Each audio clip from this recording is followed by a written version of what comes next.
Um sonho de infância. Eu sou uma pessoa assim que eu sempre gostei de mexer e de trabalhar com a minha voz, com as palavras, com a comunicação. E assim, desde cedo eu soube que eu gostava disso. Então eu sou uma privilegiada porque eu aprendi muito rapidamente assim do que eu gostava, do que eu não gostava. Então neste nosso programa, que vai ao ar toda quarta-feira, às 14h30, nós vamos falar a respeito das pedras que nós vamos precisar suplantar, suportar e nos projetarmos através delas. E nós também vamos falar de todas as dificuldades que a gente vai ter, tá? Porque assim, hoje em dia vivemos um mundo que é um mundo que a gente chama de Nutella, é um mundo muito bonito, muito lindo, tudo fácil, tudo rápido, tudo urgente, tudo. Só que na vida real isso não acontece. Na vida real nós precisamos ser muito mais raiz do que Nutella, né? E ainda bem que eu fui criada com pessoas que tinham assim um propósito, um objetivo muito importante de criarem uma família, né? Eu sou a filha mais velha de um casal que eram muito jovens e eles se uniram através do amor e aí por causa disso que eu nasci. E quando eu nasci, eu tive um nascimento difícil, né? Eu nasci por fórceps e a minha mãe ela teve um problema de saúde grave, eles tiraram a coluna dela do lugar. E aí, o que aconteceu foi que eu já tinha um nome. A minha mãe, quando estava no hospital, né? O meu pai foi e disse para ela, olha, eu já vou registrar a menina. E o nome dela é Sueli. E a minha mãe concordou, minha mãe estava doente, minha mãe tinha acabado de passar por aquele processo, por aquele procedimento de fórceps, que agora inclusive é proibido há vários anos, porque coloca a vida do bebê e da mamãe em risco gravíssimo, né? E aí, quando minha mãe soube que eu me chamava Sueli, tudo bem, ela concordou, porque naquela época não tinha como saber qual era o sexo do bebê, né? Porque já faz um tempinho, faz mais de 30 anos assim, se é que vocês me entendem, né? E aí o que aconteceu? A minha mãe estava convalescente com aquele problema e ela recebeu uma visita. As irmãs do meu pai, elas foram e elas contaram para minha mãe. E escuta, você sabe o nome da menina? Sei, é Sueli. E você sabe qual é o motivo do nome? Não, não sei. Então, o nome dela é Sueli porque foi a primeira namorada do meu irmão. O primeiro amor a gente nunca esquece. E aí é claro que a minha mãe não gostou. E mesmo nós estando numa época em que a mulher não tinha poder, a mulher não tinha voz ativa, a minha mãe disse, olha, ela não vai chamar Sueli. E chamou meu pai lá. Antes do meu pai ir ao cartório, né? E aí a minha mãe teve uma gigante, uma ideia maravilhosa, sensacional, tridimensional, que foi me chamar de Silvia Helena. E tinha um motivo para minha mãe me chamar assim. Minha mãe trabalhava, quando mocinha, 15 anos, 16 anos, minha mãe trabalhava numa casa de família. E a minha mãe queria muito ter estudado, que naquela época chamava curso normal. Então minha mãe queria ser normalista, porque naquela época, vou colocar uns parênteses aqui bastante caprichados, o professor, que no caso seria a professora, era muito respeitada pela sociedade, era uma desejo, e trabalhou naquela casa que tinha aquela mocinha, que aquela mocinha se chamava Silvia Helena. E aí, por causa disso, eu ganhei este nome e também o meu pai ganhou uma promessa. Se minha mãe tivesse outros filhos, não seria o meu pai quem iria escolher este nome. E aí, quando eu nasci, eu já nasci com um nome, que é um nome próprio, quase que não combina, né? Durante muitos anos eu não gostei dessa combinação. e que depois eu aprendi a gostar, aprendi a aceitar, e por causa disso a minha vida realmente até melhorou bastante, porque tem a ver com a minha identidade, com a minha imagem pessoal e profissional, este nome, né? E aí eu já nasci com o nome e com a promessa de que seria uma professora. Eis que eu morava num lugar bastante afastado, né, quando eu era criança, e por causa disso eu não tinha condições de frequentar a escola. Eu faço aniversário, eu acabei de fazer aniversário semana passada, dia 10, e nossa, amo fazer aniversário, amo, adoro, adoro. E eis que eu fazia aniversário em junho, e eu imaginava que quando você completava 7 anos, você poderia entrar na escola. Era a minha mentalidade de criança, né? E quando eu fui naquele ano para saber se eu ia entrar na escola, e que eu ia entrar na escola, eu sabia que eu ia entrar na escola, mas não podia, porque eu era muito velha para o pré, eu era muito jovem para o primeiro ano, então não tinha condições. E aí, você vai precisar agora entender que é só para o ano que vem. Mas eu não entendi, não teve como eu entender, e eu só sabia dizer para minha mãe: mãe, eu quero ir para a escola, mãe, eu quero ir para a escola. E eis que a minha mãe conseguiu uma vaga para mim no Mobral.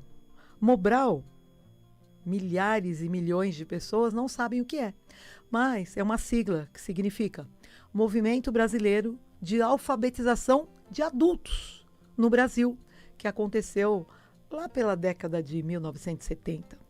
E aí eu fui, neste primeiro momento, eu fui no Mobral e eu tinha um professor, e eu sou canhota. Então eu escrevia de trás para frente, eu dava muito trabalho para aprender, mas o meu professor conseguiu me colocar condições de alfabetização. Eu sabia formar letras, formar sílabas, formar palavras. Eu sabia ler o, bebê, baba, vovô viu a uva. Eram as primeiras frases que a gente escrevia e que a gente lia. E aí, e também sabia fazer os cálculos matemáticos, né? Principalmente adição e subtração. E aí, na minha mentalidade, quando eu completasse os 7, eu já estaria numa escola de criança. Mas eis que isso não era uma verdade. E a minha mãe precisou ser bombardeada com aquele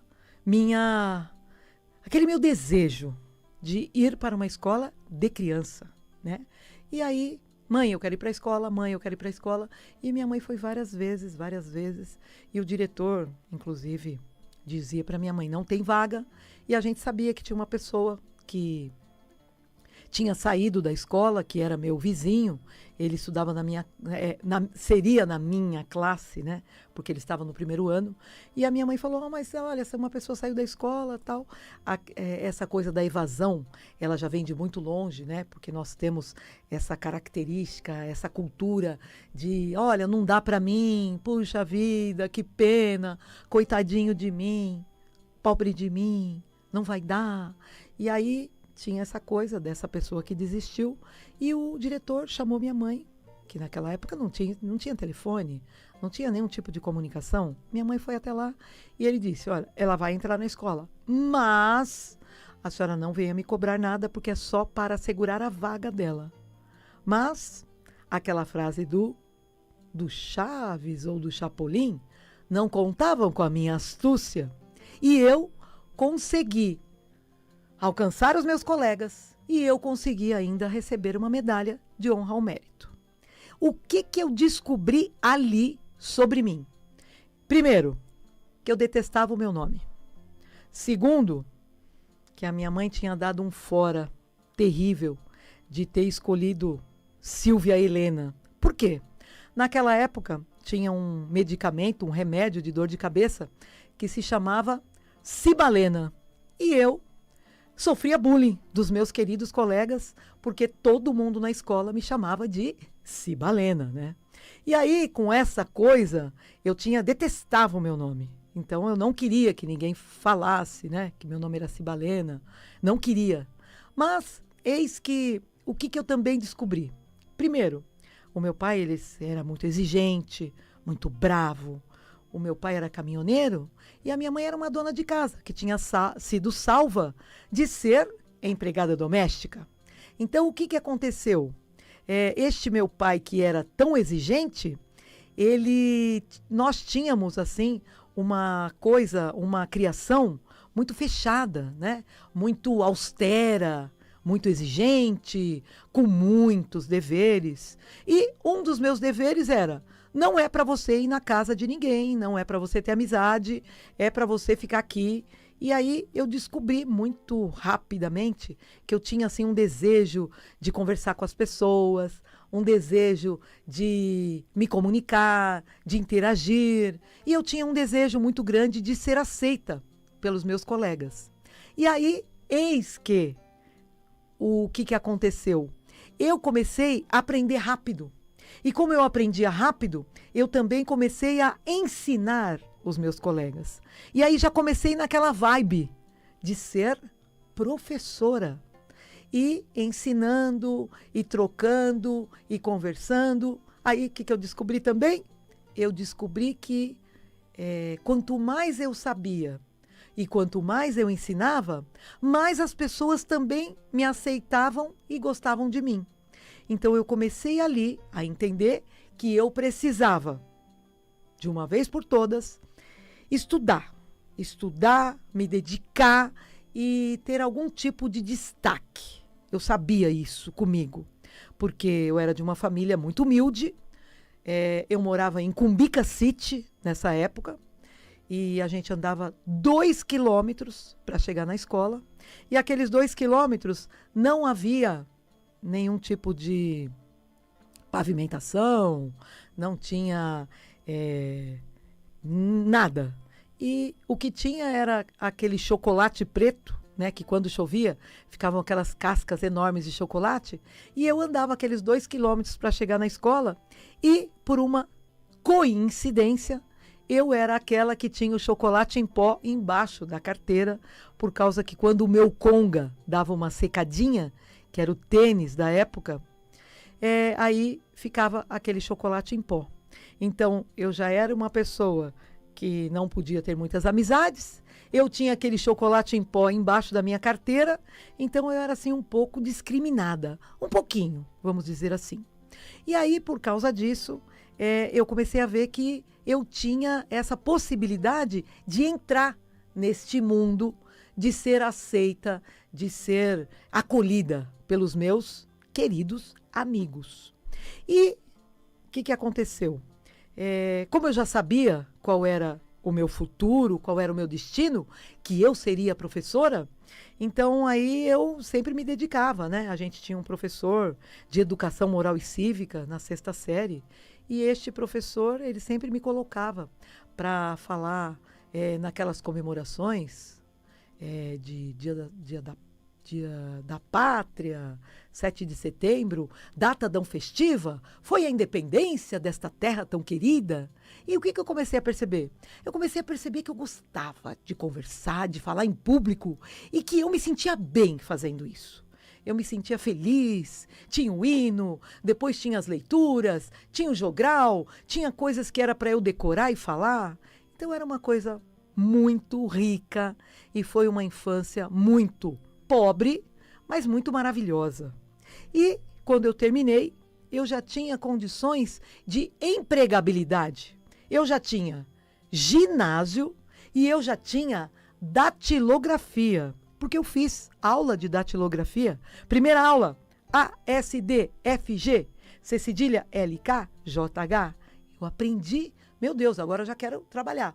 O meu pai não queria que eu trabalhasse, porque o meu pai queria muito zelar por mim, o quanto ele pudesse, né? Meu pai era muito seguro, assim, com relação à minha criação, né? Que eu tive uma irmã 2 anos depois e um irmão quando eu já tinha 9 anos de idade, né? E aí nós 3 fomos criados nessa vibe, eu e minha irmã mais ali bem quietinhas e o meu irmão mais solto, né?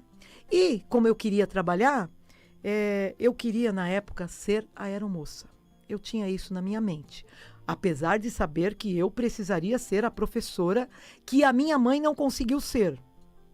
E aí, querendo ser aeromoça, aos poucos, assim, eu consegui entender que aquilo não tinha muito a ver com a minha realidade, né? E eu já estava ali no primeiro colegial, que era, a partir do segundo, terceiro e quarto, seria o magistério, que eram 4 anos na época, porque era curso técnico. Então, eu ia com a minha mãe no banco, só tinha um banco ali no bairro, e era o BBD, Banco Brasileiro de Descontos, que hoje nós conhecemos como Bradesco. E aí eu vi aquelas moças trabalhando e eu comecei a me apaixonar por aquilo. Falei, nossa, que legal. Já pensou se eu conseguisse trabalhar no banco? Ia ser sensacional. E aí, por ser uma pessoa mas tão privilegiada sempre, eu sempre sei, sempre soube o que eu quero e quando eu não sei o que eu quero, eu já sei o que eu não quero. E aí, eu queria ir para o banco. E aí, no banco, eu fui fazer o teste. E no teste, tinha que fazer os exercícios. Eu fui muito bem nos exercícios. Língua portuguesa, matemática, geografia, estudos sociais, que naquela época tinha essa disciplina, né? E só que quando chegou na hora do A, S, D, F, G, a minha mão travou e eu não consegui. E aí, eu pedi mais chance para conseguir fazer aquele teste. Eu fui mais 3 testes. Não passei nos testes, mas tive uma sorte que o gerente lá, que era o Japa, que eu não vou declinar nomes, ele disse para minha mãe, olha, ela vem na próxima terça. E, se ela não for bem, desiste, deixa para lá. Essa é a última chance. Quando eu cheguei, na verdade, o que aconteceu é que tinha lá umas 12, 15 moças. Aí eu pensei, meu Deus, se sozinha eu não consigo, imagina com plateia. E aí, não era para eu fazer o teste, era para fazer a entrevista. E eu, como eu tinha este espírito de falar e de entender e de me fazer entender, aí eu passei no teste. E com 15 anos, eu comecei a trabalhar no banco. Quando eu comecei a trabalhar no banco, no primeiro dia, eu já defini. Eu vou ser diretora do banco. Eu amei trabalhar no banco. Meu Deus, eu pirei o cabeção. E aí eu disse para minha mãe, mãe, eu vou terminar o magistério, mas eu não vou ser professora. Eu vou ser diretora do banco. E eis que eu tive uma carreira muito boa. E eis que eu entreguei o meu diploma para minha mãe. E eis que eu entrei na faculdade, e na faculdade de administração. Então hoje estou aqui conversando com vocês que eu estava fazendo um cálculo. Neste ano completou, vou falar baixo porque é segredo, 50 anos que eu entrei no curso lá do Mobral. Então, faz 50 anos que eu estudo. Faz 50 anos que eu sempre busco outras e outras coisas. Então, estou aqui hoje conversando com vocês neste programa. Crescer dói. Dói muito. Mas vai valer a pena. A gente vai conversar sobre autodesenvolvimento. A gente vai conversar sobre pessoas que investem em si mesmos, na sua carreira. E por conta disso, desenvolvimento pessoal, autoconhecimento, autoconsciência, expansão da consciência. Nós vamos descobrir que se nós colocarmos irmãs carpas, aquele peixe, carpa, irmãs carpa, uma num lugar muito pequenininho, a outra num tanque enorme.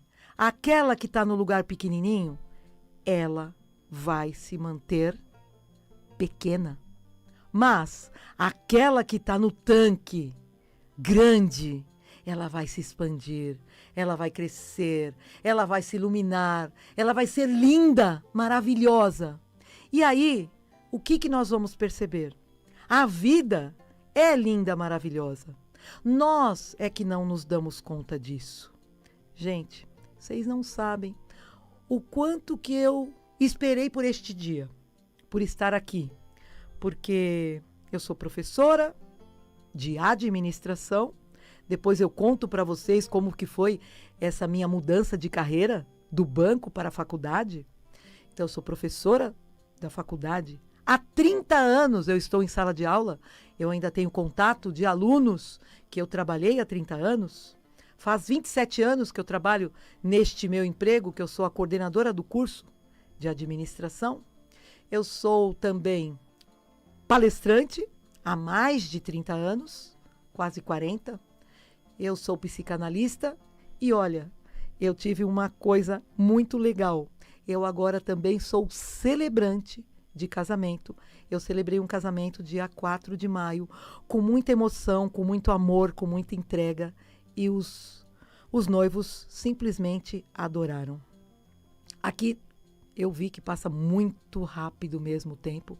A gente ouve dizer que o tempo passa, mas o Deus Cronos, ele não nos perdoa. O Deus Cronos, ele nos devora.